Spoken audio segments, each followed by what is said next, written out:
This is an unofficial audiobook for the web serial, Claw, written by John C. Wildbow McCrae. You can read Claw at https://clawwebserial.blog. Consider supporting the author at https://www.patreon.com/wildbow. The point 1.6. Thank you for your assistance.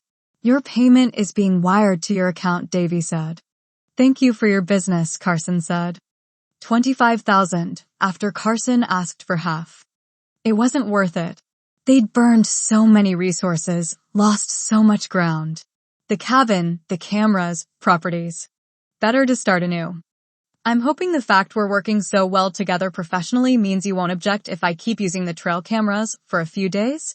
Davy asked. No, that's fine, Carson said.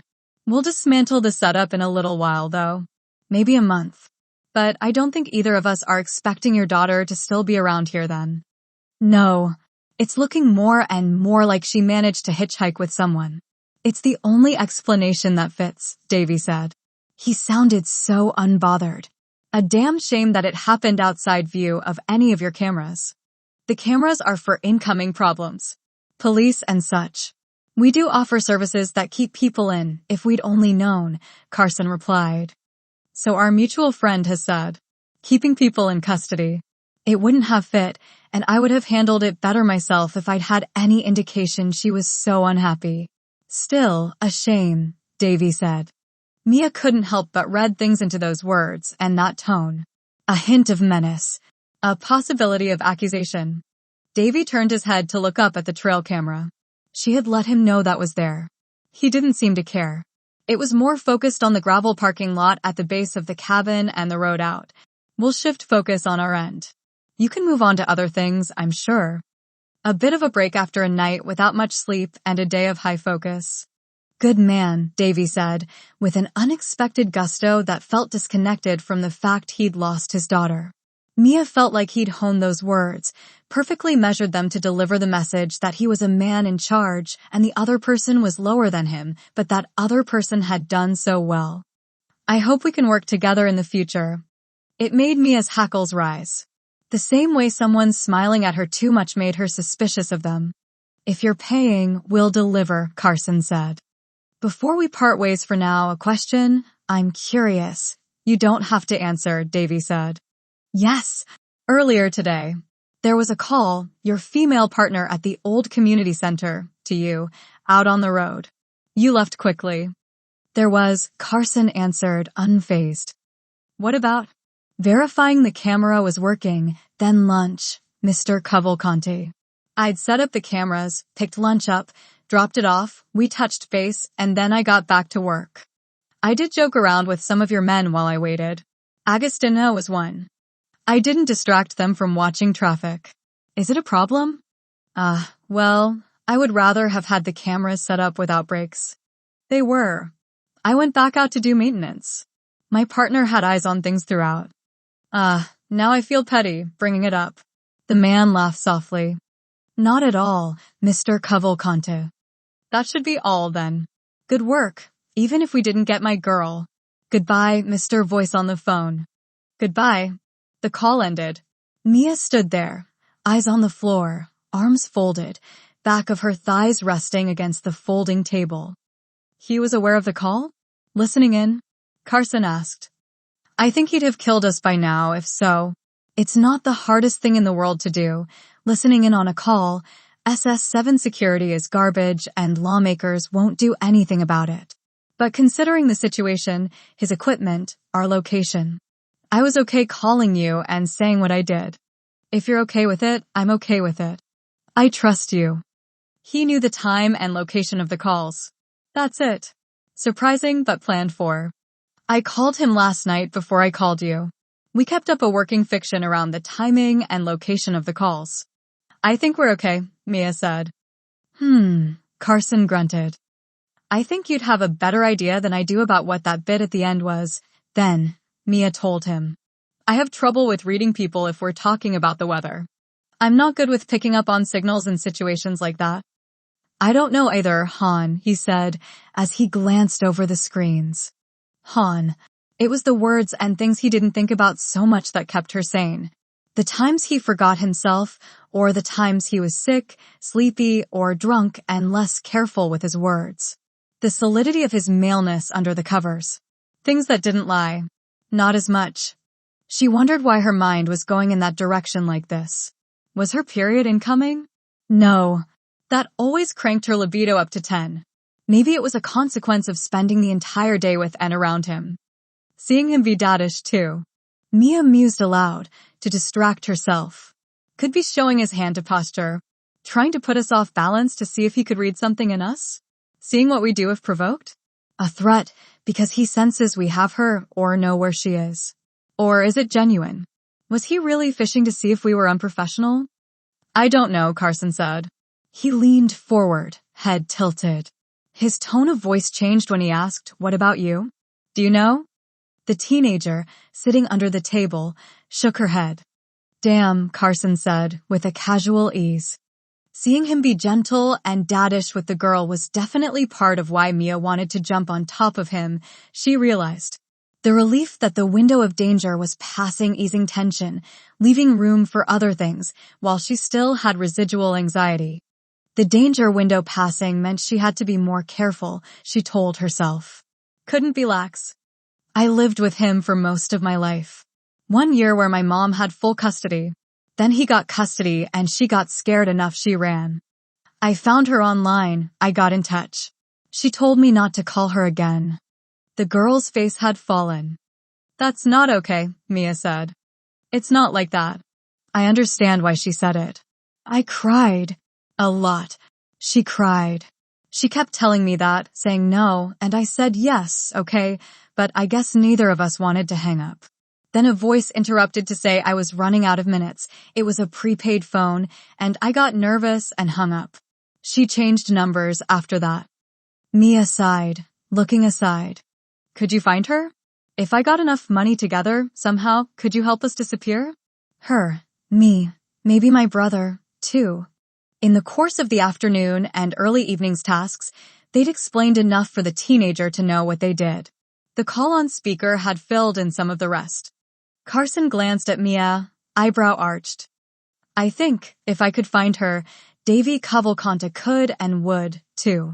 So let's hope it's not possible. Yeah, the teenager replied. She couldn't hide the disappointment. It was a hard fall from that kind of hope. We have to wrap up here. I think, the way he operates, he's going to keep a close eye on us as we wrap up and leave. Then we get you situated. You being safe is the best gift someone who loves you could get. Yeah. Okay. First step, we get you out. Stay put for now while we get this figured out. The drones were staying out. Mia packed up the non-essentials, including the ID stuff she'd been working with last night. The hope was that Davy would wrap up his business, then withdraw the resources he was keeping over them. He didn't. It was dark outside. They'd been at this for 14 hours. Now the drones were black shapes against a black sky. What are the chances they have night vision? Did they see your face at any point? She asked Carson. Wore my mask. There was a lot of ash in the air, so I wasn't the only one. She nodded. We could go out with one. Trick is getting her out, he said. We don't have any large containers, do we? You want to put her in a box? I want to do anything that gets her clear of this, Mia said. I can't go in the trunk again? The girl asked. You can, but the problem is getting you there. I'm worried that he's given up on finding you here, so he's moving things around. There's a chance there are 2 or more drones up there, covering us from different angles. Watching the car. Carson was nodding. The fact the community center was littered with stuff helped. Mia scouted, checking under tables, under old folding tables where the vendors at the flea markets or farmers market type events hadn't cleared things out, the last go-round. Hardback luggage case. Mia put it down, stepped on it, and leaned onto it hard. The hinge snapped. Worn with age. She checked others. Too shallow. Too brittle. Coated in mold that had grown and then died, without nutrients or hydration. She'd worry about the teenager's health. Coughing. She kept looking. Carson was on the other end of the community center, talking to the kid, while sorting out his own stuff. Packages from the trail cameras. The kid helped flattening boxes. Mia found a blue tote with handles. She carried it over, judging the teenager's proportions. The kid was shortish, for her age, a little wide in the hips and thighs, not because of weight, but because of how the weight she did have sat. Bigger chest, too. What a contrast from Ripley. But Ripley was a contrast from Mia, too. This would be a tight fit, maybe. Sit? Let's just see, she asked, her mind already working through options, what they might need. What could pass if a drone saw? The kid sat, ankles to ass, arms around knees, leaning forward, head down. The lid could clip down, but it would inevitably pop open. Okay. Out, she said. She offered a hand to help the kid extricate herself. Bigger? Carson asked. I can dig around the other rooms. No. Let's try this, but with modifications. Dremel?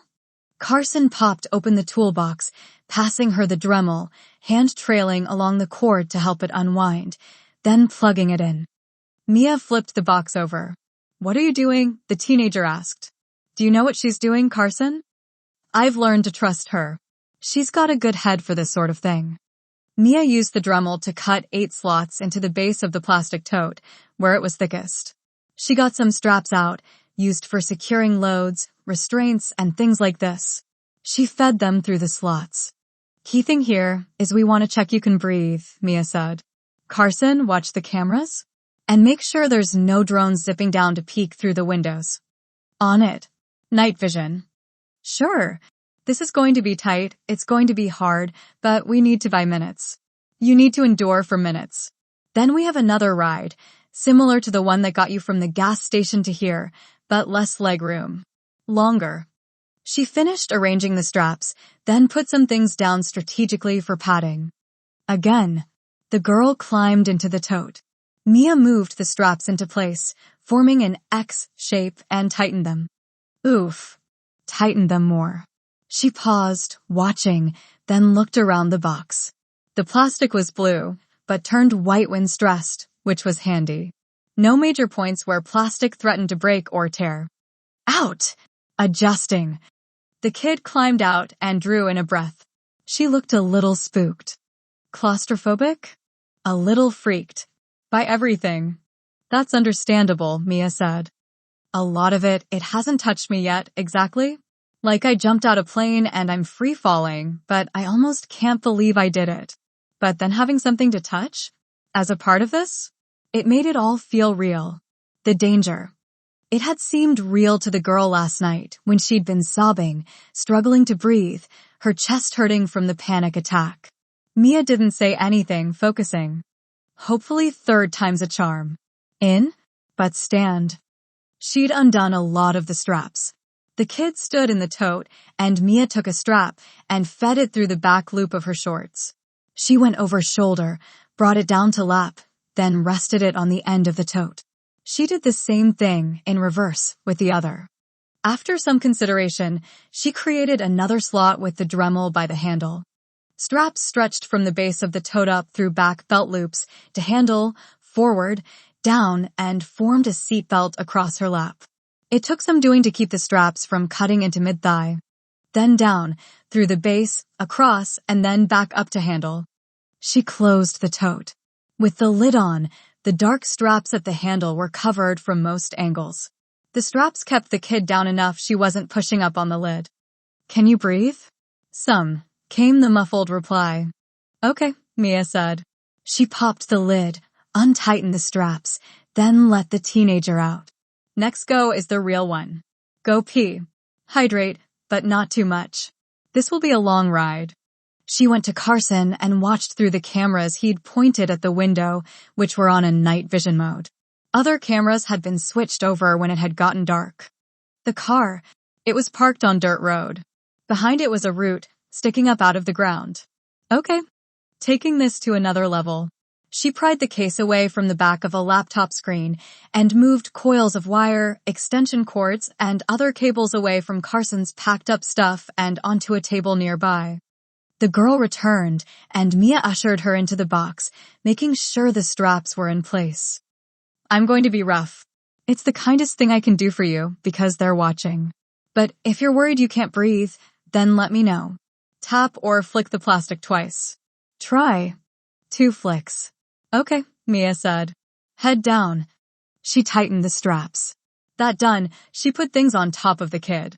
Coils of wire, rolls of tape, cases of components. The laptop lid she kept as a shield. She attached it to the straps. She tossed the rest of the dismantled laptop in there with it. She stepped back, looking. Then she looked at Carson. Looks good, he said. Is there space for air in here with me? The teenager asked. Not much, Mia admitted. It should be fine. Lift. Carson did, with a little grunt. Here we go. How's that feel in there? Okay. The voice was muffled. Arms taut. Kind words. Mia fidgeted. She'd spaced out the slots, and the strapping helped distribute weight, so the kid's body weight pulled on straps that were fixed above her, making it a bit of a basket instead of all on the plastic. And move her around. Bounce her as you walk? Mia asked, watching for any signs of issues. Turn her 90 degrees this way? And that way? Don't turn me upside down. Shush, Mia said. Okay, good. It's better I take her. Why? Carson asked. Because I'm a woman, and it'll help convey the idea the box isn't that heavy if I'm the one carrying it around. He put the kid down. Mia picked it up, judging. It felt worse to hold than it looked, from a few steps away. The contents shook and banged against the sides in the spaces the teenager wasn't occupying. Whatever you do, don't react. Don't move, don't make noise. I'm going to be rough, throwing you around. It's to help convey the idea there isn't precious cargo in here, Mia said. Whatever happens. Okay. Shush. She shushed the girl. From here on out, until I say. Be quiet, be still. Trust. I'm not very good at trusting people. Me either. Maybe in a way, that'll mean we end up getting along, Mia said. Mask on, hood of her jacket up. She and Carson took out bags of trash first, then the tote. Big things first. When she reached the tree root, she tripped. The tote fell, the contents spilled. The girl, strapped in, didn't. Shush, she shushed. Shit. You okay? Carson called out. Skin my palms a bit. Gravel in them. I'm tired. Didn't see the root. You've been staring at screens all day, he said, brightly. Come into the light, let me see. She did, and they took a short bit, leaving the tote there on its side. They brought other stuff out as they left. Then Mia and Carson used the lights of their phones to make sure they got all the fallen things before righting the tote, refilling it, and replacing the lid. She made a point of looking upset about the broken laptop, screen separated from its back cover. While fishing around for wires and tape, Mia checked around the base of the car. She didn't think it was likely that someone had snuck in to drop a tracker on them, but she wasn't ruling it out either. We had to put this on its side. It's too tall for the trunk, right? She asked. For show. Yeah, Carson said. She wedged it in, tilting it so the lid faced the car's seats. They didn't rush, but they didn't dawdle either. Mia was aware that someone could, with very little pressure in the wrong directions and a bit of constraint on movement, struggle to breathe. Crucifixion could kill by suffocation, with only the weight of the body pulling on arms. Babies had died because they were helpless and their own body weight created a depression in the mattress they weren't strong enough to lift themselves out of, suffocating in a pocket of their own carbon dioxide. This girl was a baby here. Trail cameras were given a last glance. Then she put her things away in her bag, laptop ready to sit in her lap. They drove out, drone man's drones watching them. The moment they were on the dark road, Mia counted. 20 seconds out, blind spot on the road. She angled her chair back until the headrest was sitting on the back seat, reached up and back and pulled down the armrest. She used her feet to scoot up and further back, reached through, and grabbed the lid, pulling it free. She passed the teenager a box cutter. For cutting straps. Only if you have to. Stay put. Keep your head down, okay? Yeah. You scared the fuck out of me. When you dropped me. That wasn't staying quiet. Still. Sorry. I said I'd be rough. Mia pushed the armrest back up, pulled herself back down to her seat, raised the chair back to the same angle it had been, and opened her laptop. They pulled onto the main road. The same one Carson had added more cameras to. That their client was no doubt watching or had someone watching. She could see on those same cameras, 2 turns back, that drone man followed. He parked when they reached a long, straight section of road, waiting until they were so far away he was unidentifiable by even eagle eyes before he kept going. "He's going to follow us until he can't, huh?" she asked. "Someone in the driver's seat, drone man in the passenger seat?" "I guess," Carson said. "What's the battery life on those electric batteries he's using?" "Hours. And he got a resupply late this afternoon. It might have been spares from the other drone person. If we try to evade or obstruct him, that'll look worse. So let's do business as usual. But cut through the spear, cut west past the airport." "I got you." The spear was a major north-south road in the city. The moment they reached the northmost part of it, Mia's eyes widened. Plumes of smoke. Multiple fires. "I guess we haven't been paying attention to the outside world, huh?" she asked. "I was listening to the radio some when I was driving back and forth. Talked about it with some of his people." "The suspended elections?" "Yeah, that's a chunk of it. Wildfires to the north, a few days of being choked by residual ash and smoke, and now a city burning to the south. It didn't change what they were doing." They were past where any trail cameras were set up, so she leaned back to pull the back seat armrest down, leaving a gap that led through to the trunk. "Managing? My legs are so restless. Bear up, okay? We're close to being free and clear." It took a bit to get there, with roads closed and other roads questionable to go down. Crowds of protesters, of counter-protesters. People taking advantage. Police. Airports were restricted spaces for flying, which meant no drones. They also had lots of ways to break line of sight and get lost in the crowd. Carson pulled into the parking area and drove to the top level where there were less cars. "Park so the rear is angled." Yeah, got it." The window of the parking garage gave a good view of the city, tinted orange.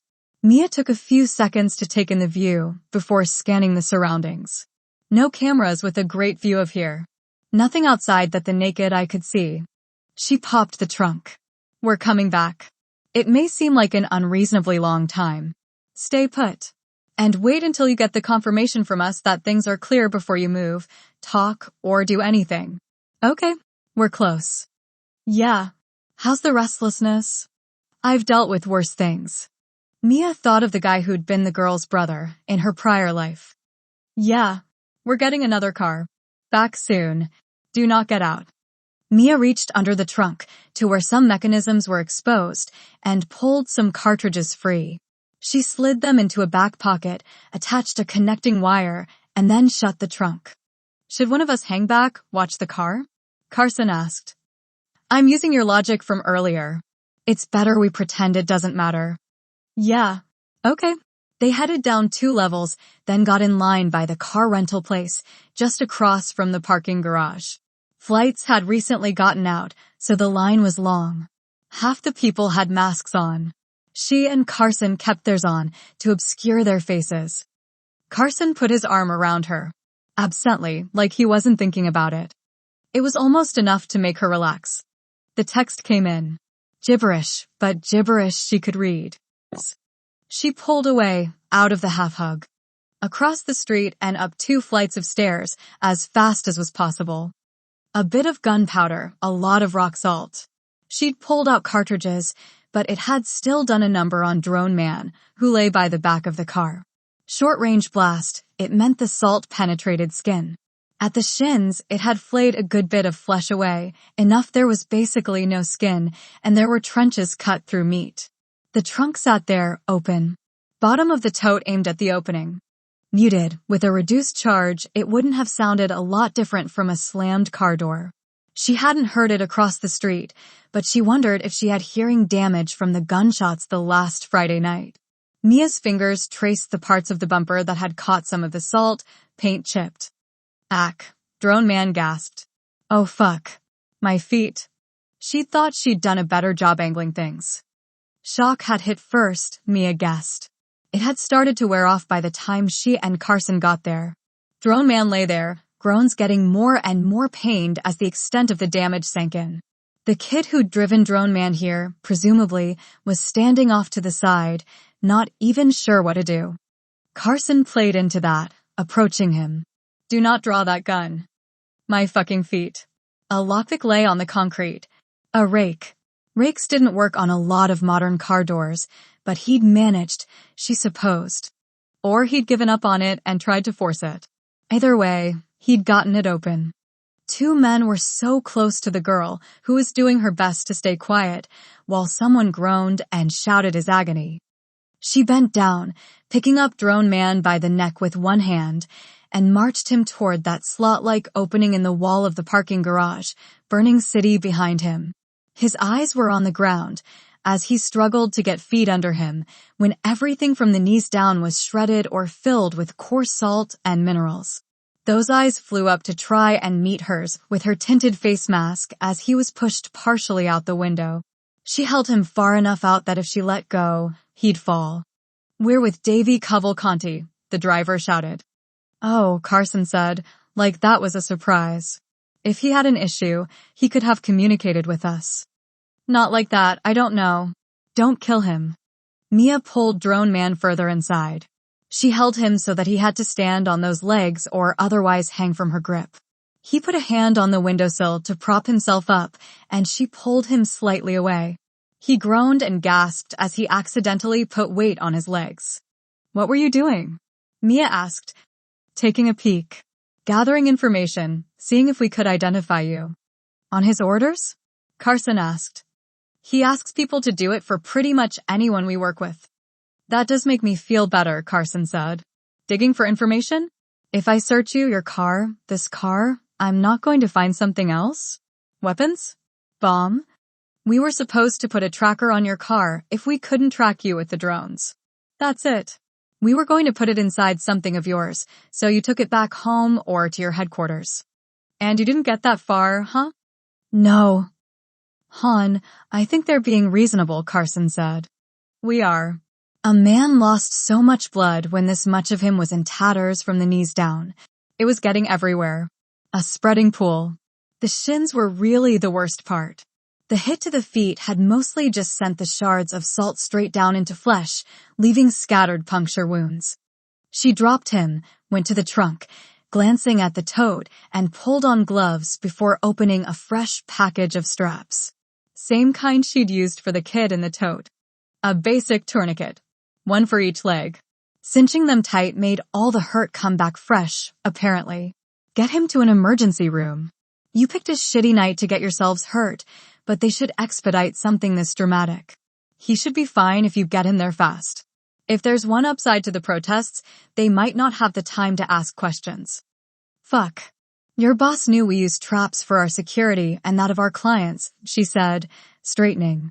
She was covered in blood. Now, he should have warned you. Yeah.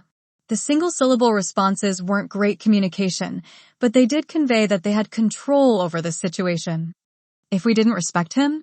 If we weren't being safe, just in case anyone tampering had some association with him? These cartridges, she pulled them out of her back pocket, would have been aimed at your stomach and groin. Perforated intestines, kidneys, major arteries if you're lucky. That got her a wide-eyed nod. Even less than a single-syllable response. She let them go. Drone Man left, carried to the other car by the driver. Mia waited until they were gone before relaxing some. She bent down and checked around the base of the car. A tracker, attached to the base of the car with a magnet. She showed Carson. Mia waited until they were gone before relaxing some. She bent down and checked around the base of the car. What a fucking liar, that kid. Said he didn't get around to it, he said, a bit indignant. Leave it, you think? She asked. Losing the car? Might as well. We're losing a lot of things. I'll go get the rental then. You want to get cleaned up? He asked. Or try, anyway? So we don't scare the babysitter. She nodded. Carson went back down to the rental car place. Mia dug into the back for needed supplies. Did you make noise? When the shot fired, she asked. No. I don't know. Hopefully he didn't know either. He wasn't looking in your direction, and he wasn't in a state to be clever. Oh! Bottled water. Wet wipes. A change of clothes. She changed right at the end of the top level of the parking garage, keeping the car between herself and anyone who might come up the ramp and see. What happened? I'll answer for you in a minute. Rushing to get stuff done, so we can get you out of plastic containers and car trunks, okay? Okay. She had a cooler of ice in the back that was mostly ice water. She'd brought it in case they needed to carry another dismembered head or something. She rested it on the window, moved the vehicle, then dumped it, jumping out of the way while water splashed onto the pool of blood with occasional fragments of clothing and bits of shredded skin in it. It didn't erase it, but the blood that settled into the grooves of the textured concrete didn't draw the eye quite so much as the puddle would on its own. She set about removing the trap she'd rigged inside the back of the car, inside the door of the trunk. Need water or anything? I want to be done with this. I want my mom. Mia wondered if she was on the right course here. This had felt like a better idea last night. What happened? Right. She'd said she would explain. I rigged the back to shoot anyone who climbed out. It's why I said not to leave, Mia said. They tried. They got shot. Most of the time, I think it's fine. They were the ones who overstepped, took it too far. But I don't have a good read on your dad and how he might respond. Nobody does. The car settled as Mia rested on the back seat, feet on the floor of the parking garage. Just to sit. But he might respect you. Which isn't the best thing because he'd want to keep me? And Carson? Make us his, Mia guessed. Yeah, Mia sighed. Have you picked a new name yet? Valentina. Why?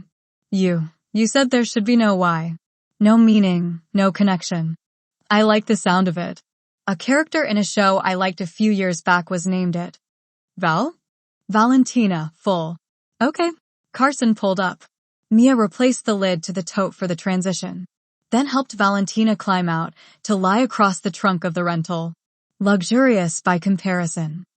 I'll take the car out in the direction of the protests, leave it on, keys in the ignition. So much DNA, it's useless for identifying us? The way things are going, if it's not on fire by the time the night's over, I'll be surprised. Let me get the other traps out, Mia said, moving over to where she could access the airbag to remove the grape shot. We'll get you home in 30 minutes, Valentina.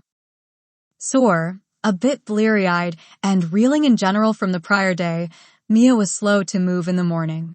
She hadn't slept much. When Carson had gotten back, late, she'd crawled across the bed to him. He hadn't said no. She'd made it up to him by letting him sleep in. She'd skip work to sort the Valentina situation. In a few years, she'd be 40. She was starting to see where her limits were and how they were shifting. That nights like this would get harder and harder. Adjustments would have to be made. She put the stuff out for breakfast, including leftover pineapple carrot cake with cream cheese frosting, because Ripley would actually eat it instead of downing a bowl of bran flakes and eating nothing else. And it wouldn't be the worst thing in the world if Rip ate a bit more. Of course, it couldn't be easy. The weather was going to be hot and Ripley's favorite lightweight coveralls had been left on the bathroom floor by the hamper, so they weren't washed. An angry Ripley was an amusing sight. Clearly mad at herself because it was her own fault, but she was unwilling to admit it. She struggled to find a way to articulate it, and mostly just threw doors open, slammed them, went through laundry, threw down handfuls of it with as much force as she could muster, which wasn't a lot, huffing and puffing throughout. Mia got her to not slam doors, at least. For Carson's sake. And Valentina's. Mia helped her sort out her options while trying to keep Tyr on track to get ready on time. She laid out some options. Ripley opted for less lightweight coveralls. She'd rather sweat, apparently. Well, lessons would probably be learned. Mia stopped in her tracks as she stepped into the hallway and saw Valentina there. Ripley said, bumping into Mia from behind, looking past her. You're up. I thought you'd sleep in. I smelled food. Hungry? Mia asked. She really would rather have seen Valentina sleep in, stay out of the way, and let certain things get sorted first. Didn't eat a lot last night. Yeah, you're right. Sorry, I should have sorted you out better. Were you hungry last night? Some. Who's she? Ripley asked. Valentina said. She's your cousin, Mia said. I have a cousin? Her mom is going through a tough time, Mia said. If you want something like pancakes or waffles, eggs, bacon, or any of that, I can prepare it when I finish dropping the kids off. There's options here to tide you over. Can I cook? Can you? Yeah. Then feel free. I have an aunt? Ripley asked. We have an aunt? Tyr asked, with exaggerated emphasis on the last word. You have an aunt. You have cousins. Your aunt's going through a tough time. I have cousins? Tyr asked in that same tone. And we're keeping this on the down low, Mia said. She walked around the table and strategically covered Tyr's ears as she said some of the next bit. He fought her. Because the normal way for this to go is that we'd have to get certified as kinship foster parents, which means she'd go to other foster parents in the meantime. Does that make sense? Kind of. If people found out, she'd have to go somewhere else until we took some classes and got paperwork done, which could take weeks or months. So we're fudging it until everything's in order, Mia said, pulling a hand away to press a finger to her lips. Even from Josie. Okay. Why are you telling me to keep it secret but Tyr is hearing some of it? Because Tyr might say a lot no matter what I tell him to do, but every kid his age overshares. So long as words like, she covered Tyr's ears, foster parents don't leave his lips and raise any alarms, I think it's fine. There was no reason to expect pertinent information to filter upwards from a class of kids who were regularly telling teachers random tidbits about their lives with little sense of what was important or not. The teachers wouldn't have a direct enough connection to Davy. She didn't overload Ripley with information. She sorted out lunches, made sure Tyr was tidy enough. Then she asked, any questions? Can I bring a piece of carrot cake into the car? Ripley asked. You can. Just be careful about crumbs. Go get your books and things. Ripley did. Tyr went to go say goodbye to Carson, a brief interruption in the sleep-in, leaving Mia with Valentina. Valentina looked wary. Eat. Take it easy. You're safe. Stay inside. Get yourself sorted. If there's any shows you've been meaning to catch up on or try out, binge. I'll build you a new identity. It's tricky this way, but I think I can build a connection. For the time being, your foster kid? Family. Staying with us because your mom's struggling. We're going to pick up and leave soon. It can't be so soon that Davy thinks we're running from him, but soon. Then you resume life like this. Normal every day. New name, new hair, new presentation. The old me disappears totally, huh? If you want to leave, if you don't want this, that's your choice. I'm hoping that all the trouble we've gone through buys your loyalty. That you won't say we had a part in it. It wouldn't achieve anything except hurting us. Hurting those kids. Hurts our chance to help someone like you in the future. Okay, you want to leave? No. That all sounds okay, I guess. Not excited, but that was understandable. Mia stopped in to pull Tyr out of bed with Carson, sending him to the front door to get boots on. Keep an ear out? In case she needs something? I won't be long. Okay, he said. He groaned. I'll probably get up. That's good. There'll be a honeymoon period, you know? Where she's grateful, she doesn't have a sense of us. She's a bit scared of us. Mia frowned a bit. You blew a guy's legs off in earshot of her, Han, he said, smiling. Uh-huh. Which, yeah. Stuff leak through. Clues about what she's been through. Even in the honeymoon. More later. She'll start testing boundaries. It's what kids do. I know. Yeah. They talked about it before, figuring out Tyr and Ripley. Then she'll go full teenager on us, probably. We can look forward to that. He stretched, almost writhing on the bed. In the process, he reached out, taking her hand. She gave it a squeeze. It's okay, he said. Was it? She's your niece, by the way. I heard, he said, smiling. Mia went and prepared the kids for school. To Valentina, she said, need anything? Carson's going to be up soon. Valentina shook her head. Mia offered a hug. After hesitating, Valentina accepted it. The result was awkward, stiff. Later she'd be a teenager. Mia wondered when there'd ever be a natural-feeling hug between them. When she ended the hug, she saw Valentina looking past her to the kids, studying them. Then she looked at Mia. Had she figured it out? Something to talk about later, maybe. Mia got the kids into the car, then drove them to the school. She was a bit later than usual, so she got the clog of cars at the entry to the parking lot, moving at crawling speeds, awkward, getting in each other's way. Kids and parents walking this way and that. It suited her okay. It meant she could keep an eye out. There it was. The green car. IO and the faded bumper sticker. The reason Mia had started work at the hospital. Through that, everything else. Mia gathered her things, walking past the living room where her mom sat, watching her. Boots, summer shoes, jackets, coats. She gathered them up into her arms. She had more bags than boxes because bags were easier to carry. The downside was they collapsed on themselves, and when her arms were this full. Her mom didn't lift a finger, didn't say a word. She did a walkthrough of the house. Can I take these plates? You never use them. Which ones? She brought one through. Yeah. She got the DVDs from the shelf in the living room. There was a console with a wand remote and accessories that she'd been encouraged to use as part of her therapy to improve her coordination through activity level, aim, and all that. She didn't want to take it, but there was a kind of ruthlessness at play here. Excising herself from this house. Every picture of her. Every article of clothing. Her mom remained on the couch, eyes tracking Mia when Mia was in plain view, eyes on the screen otherwise. A big woman, at nearly 400 pounds tall. Mia, driven to a certain level of anxiety by an eternal restlessness, had the height but not the weight. Her dad had gone to work without so much as a word. Over a late morning and afternoon, Mia collected everything. The movers came, and her mom got up to get food, then sat back down. Mia took things to the curb to speed things up. When the movers left, she did a final check, threw a few odds and ends into her luggage, then went to the door of the living room.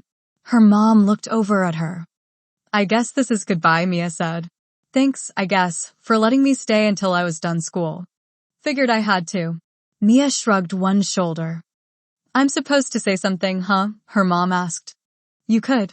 No pressure. I've left my contact information on the fridge. If you need anything. I'll be fine. Okay. Still, maybe keep it for a bit. You gave me a place to stay for school. Maybe if you need help with a nursing home. I don't plan to make it that long. Okay. Well, just in case. I miss that girl, you know? She was such a good kid. Light of my life. Beautiful. Mia fell silent. I kept thinking she might come back.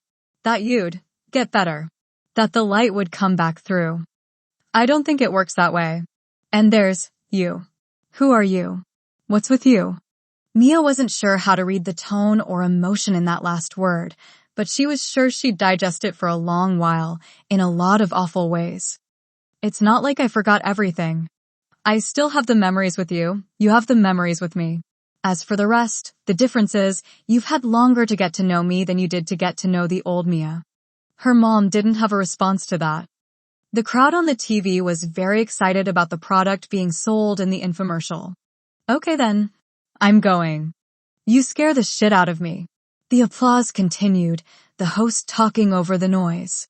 A product, white and glossy, rotated on the screen. Her mom's eyes bored holes into her, heavy bags beneath them. Mia, wordless, composed herself, then got her things. Her car, used, was a piece of garbage. The day was hot, a heat shimmer seemed to extend up to the sky, which didn't feel like it should be as blue as it was. Being as hot as it was, car being so shit it didn't have air conditioning, she drove with the window down. She wasn't even out of town when she had to park to rest her forehead on the steering wheel and have a cry. She stopped to wipe her eyes and fix her makeup. Back to driving. Leaving town. Starting a new chapter of her life. She wasn't fully out of the city when she had to slow to get around a car that had parked with its butt end sticking out of a driveway. If she'd been going faster, she might have clipped it. A green Ion. Inching around it, being very careful not to scuff her already scuffed car, Mia had a view of the bumper sticker and the logo with the letter chipped off. Intentionally, it looked like. And badly. The effort had gouged paint and a bit of rust was blooming from that point. She heard crying. Shouting. She steered around, then parked at the next available spot, further down the street. Pee the fuck up. I feel like my internal organs are going to fall out if I sneeze and you're tired. The door was ajar on the far side of the car. Mia circled around. You're being a bitch, as she would explain. The crying increased in volume when she opened the door. It had been open, she guessed, then blew shut with the wind. A very small baby, sweaty, a bit blotchy, sat in a car seat, wearing a blue onesie with sweat at the collar. I am going to be a bitch. I am going to escalate in bitch. I will be a fucking god bitch if it gets you to be the dad you promised me you'd be. I need to go to doctors. I need money. I need help. Start by doing one of those things. 1. Change a diaper. I don't know how. Then it's time to learn. Because we have a baby. Hello. Mia called out. Are we even sure it's mine? Are you going there? Are you really going there?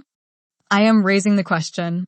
You are fucking flailing to dodge responsibilities, and the fact you went there is the trashiest fucking thing, you absolute shit. Fuck you. Hello. Mia called out. The baby was warm. Not dangerously warm, but warm. There was water in the cup holder. Mia let herself in, got some, and wet a cloth, pressing it to the baby's head, smoothing hair back. The water was a bit cooler, at least. The walled enclosure around the front lawn and the breadth of the car made getting past to go to the door difficult, and she didn't want to leave the baby. The horn? She imagined people coming out to respond to the horn, having that anger directed at her. Anxiety surged. She'd probably break down, sobbing. She'd had a crying fit over nothing, not that long ago, in her car. Then she'd be a weirdly proportioned woman sobbing, standing by a stranger's car. She'd fumble to explain herself. Easier to wait. To listen as parts of the argument repeated themselves.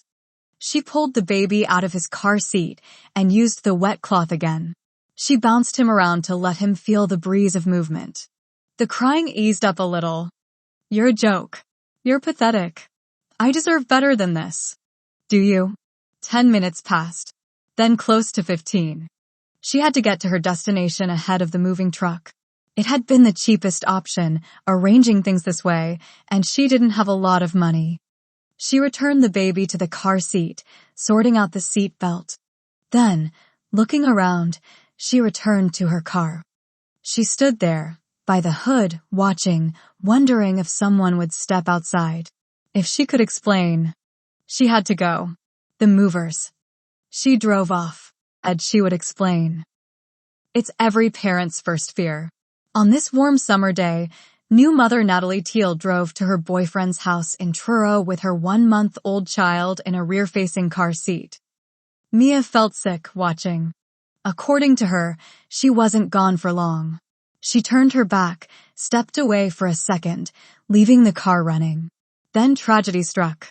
The news channel was doing dramatic stings and painful pauses, as if everything was a soundbite to be used later, as if the viewers wouldn't pay attention if there wasn't something to grab it every few seconds. For Mia's already jangled nerves and messy emotions, it was pain. I turned my back for 15 seconds, Natalie Teal said, as the camera showed her, speaking through tears.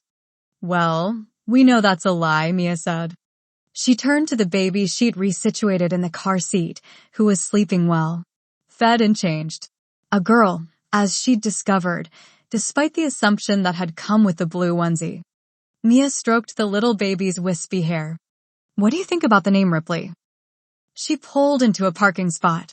Ripley went to get out, and Mia tugged on her arm, pulling her closer, then giving her a one-armed hug before letting her go.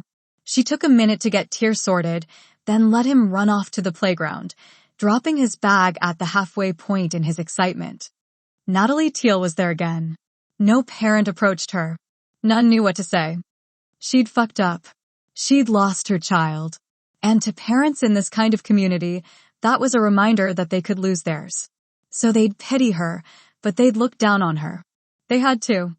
Mia had to thread a needle of a different sort, here. To not look like she was avoiding the woman, but not be too approachable.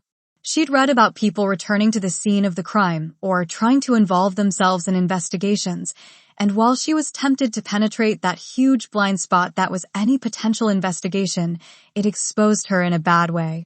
Made her suspicious to certain mindsets. Easier to hang back and... Natalie looked over. Needle not threaded. Too close. Or maybe she'd conveyed the wrong signal. Then the woman walked over, casual, to start a conversation, and Mia couldn't run without sending the wrong signals.